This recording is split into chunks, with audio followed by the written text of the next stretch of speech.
Well, it's another windy day, and all you're hearing is sirens again. You might be able to hear them in the background. I've been telling you, we keep having these brush fires. It's never ending. It seems relentless. I don't know if this is a police officer or a fire truck. No, that's a fire truck. Heading the same direction they're always heading.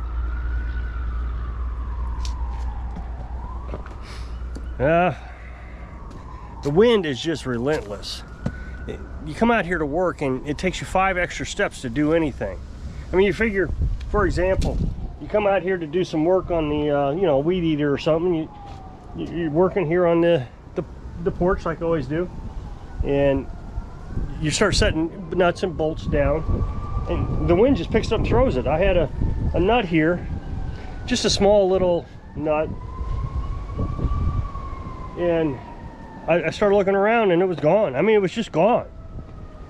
So, you know what you got to do. So I spent the next half hour looking for it and ended up having to go to the hardware store to buy a new nut.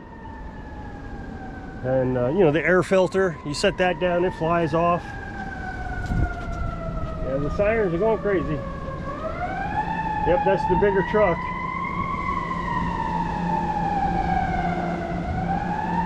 So we had a rain 2 days ago, and I guess it just wasn't enough.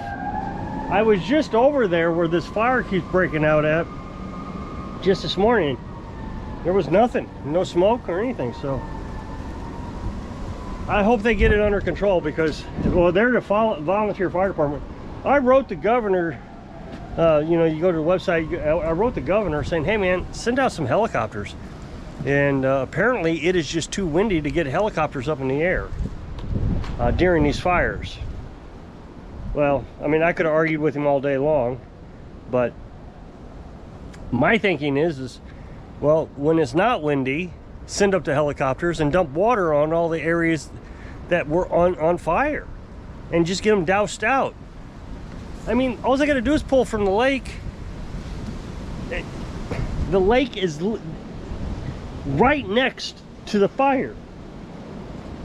And look, I have all the respect in the world for volunteer fire departments. I was on one when I was a kid, 9th grade. And nothing against them, but they don't have the resources to deal with this. I mean, volunteers, so they got to bring their own water and their own food. So, you know, the community's being nice, and they're all bringing out buckets of water for them to drink and food and snacks. But in the end, they don't have the resources a regular fire department would have. So I don't understand why somebody can't come down and help from the state level, National Guards or something. I mean, we're not a big city like LA. I mean, we're not going to get the news coverage like LA is getting, but this is starting to get pretty serious. It's every day, it seems like, or at least every other day, we're having these fires. We can't burn, you know, we're under burn restrictions, and that's fine by me. But hey, I'm going to interrupt this video real quick and ask you, at the end of this video, there'll be an up next box to my other channel. I'd really appreciate it if you'll go check out that video. I think we're working on a 2-cycle engine. I'm so close to getting the hours we need to monetize that channel. I can't even tell you how close. It's pretty amazing. I'm pretty happy about it. So I really appreciate that everybody has pitched in and helped out. I just can't say it enough. I really do appreciate it. Thank you very much. Still. So, well, I returned a mower today. The guy came picked up his mower. It was a 0-turn, a Cub Cadet. It ran great. Sold the push mower. So I'm telling you, in the last 2 weeks, I mean, I don't like telling people how much money I've made from the lawnmower repair business. And somebody keeps asking me, what do you charge? What do you charge? Well, you know, it's none of your business. What I will tell you is I charge a quarter of what everybody else charges. So, per hour. And then I try to find aftermarket product. Just for example, today, the guy said, hey, my blower and weed eater isn't running. And he says, I hope you wouldn't charge too much. And if you don't charge too much, I'll bring my daughters over next, I guess, in 2 weeks. So I said, well, it's cheaper for me. He wanted me to clean the carburetor. And I said, it's cheaper for me to get an aftermarket. because I still got to get all the, you know, the components inside the carburetor. I got to replace all that, the diaphragms and needles and the springs and all that. It comes in a package, and so I can get a whole new carburetor and guaranteed for it to work and save all kinds of time and reduce your costs. So he went that direction. I know that some of my viewers hate the idea that I'm using aftermarket, and I know where they're getting it from. They're getting it from these other YouTubers. These other YouTubers just refuse to do aftermarket. They don't work. I don't see how they don't work. Every one that I've used works. Every one of them. Now, I have had some problems with ignition coils, but I've never had a problem with the carburetor that I've replaced. They've all worked. And there's some that work better than others, aftermarket. So I've never even come close to having a problem with 2-cycle carburetors. I will admit that on a lawnmower, it surged for a bit, so you had to open up the emulsion tube some. It was a little restricted. But the thing is when you open up an OEM carburetor and an aftermarket carburetor on one of these lawnmowers, you will look inside and it has shavings, metal shavings in it. You have to clean them out, or you should clean them out. So what's the difference if it's OEM or aftermarket? I'm not seeing a huge difference. Now, so here's the thing. Some aftermarket carburetors on these things, you have to modify. This Husqvarna, for example, I had to modify a little bit. The aftermarket, I had to take parts off the old carburetor and put them on the new carburetor. But I don't see that as a big deal, because even with OEM, sometimes you have to do that. With like Kohler carburetors, you have to take parts off of the old carburetor. That's all sold separately. So I don't see it that it's not working. Now, there are some times that you will have to take a Dremel and grind something off, like the throttle's too long or something.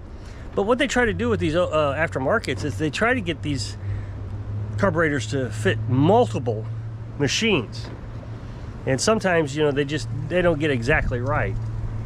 But it's a lot cheaper to get an aftermarket than to mess with the one, or even an OEM. I mean, think about this. $20 for a carburetor for this machine, or $100, and I think $20 for a carburetor with this machine.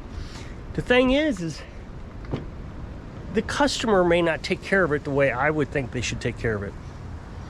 You know, drain the gas out of it before the winter time, or run it until it dies. You know, put a shut-off valve on it, run it until it dies.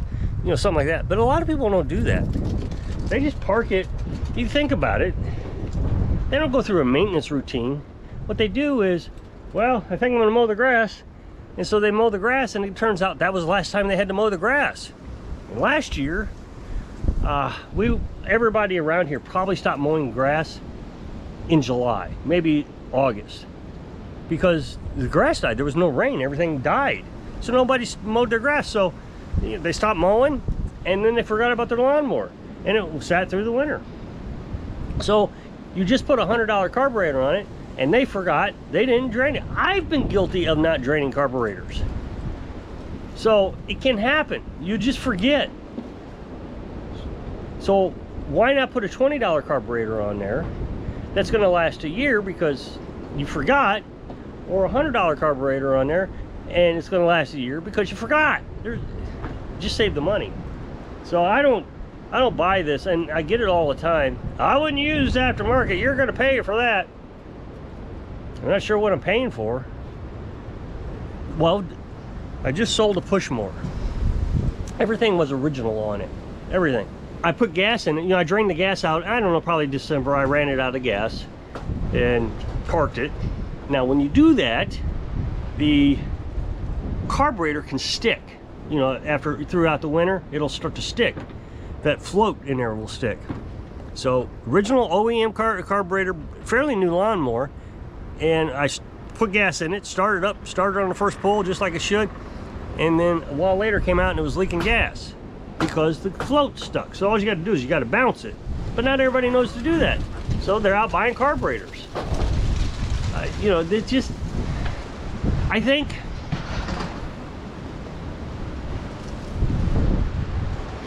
That wind just blew over my solar panels. Wow, made a big mess. I think a lot of times these mechanics on YouTube are more interested in complaining to get views. Oh, Briggs and Stratton's terrible, than teaching people how to actually work on a Briggs and Stratton. I don't know. I hope that's not the way it is. Man, they just flew everywhere.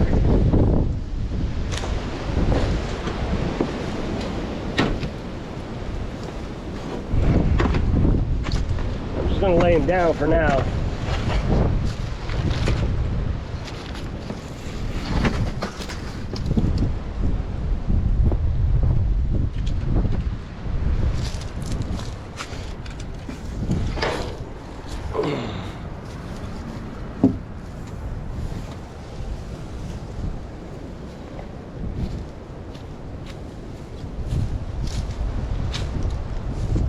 That's what's so strange about this is, out of all the years we've been here, I've not really had a huge problem with solar panels flying around in the wind.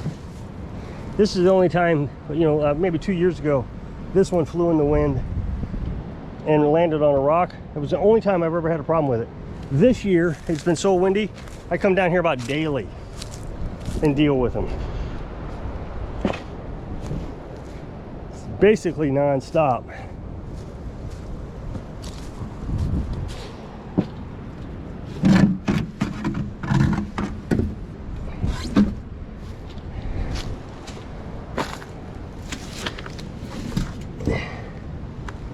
I'm just gonna let them go like that. It's not the way they're supposed to be, but for now, just to keep them from breaking. So back to OEM. I just disagree with these YouTubers, and they're supposed to be like the experts. I don't get it. Now, one of the experts who have always said that, oh, you don't want to buy aftermarket, don't buy aftermarket. It was funny because an aftermarket company apparently contacted her, said, hey, you know, you got some money coming your way if you'll advertise my aftermarket carburetor. So she even said, I usually don't go with aftermarket, but I'm going to do it this time just to see what happens. Oh, this aftermarket carburetor is great after she put it on. You know, she was selling it. So I'm not convinced that, look, YouTubers are not honest people. I really do try to be honest in the videos. I have nothing to gain. Well, I mean, I guess I could gain some views, but my views are terrible. So if I'm lying to you, I'm doing a really bad job of it. So I try to be honest. But I do know that you get down in the comment section, I only work on older engines. Okay, what does that mean? Older engines? Newer engines came out 30 years ago. So are you saying a 30-year-old engine is not new? Or is new? No, it's not. I have watched, well, first of all, my grandpa and me worked on lawnmowers when I was a kid. You know, I was 10 years old, 10 to 13, 15 years old. My dad and I worked on lawnmowers. And what I remember was it was really hard to work on lawnmowers back then. Well, I've been watching these YouTube videos of guys working on older lawnmowers. And it's true, you had to have specialized tools, and it was, and they're talking about how easy it is to work on these older engines. I mean, they had points. With an ignition coil, you take the ignition coil off, you put a new one on, and you're done.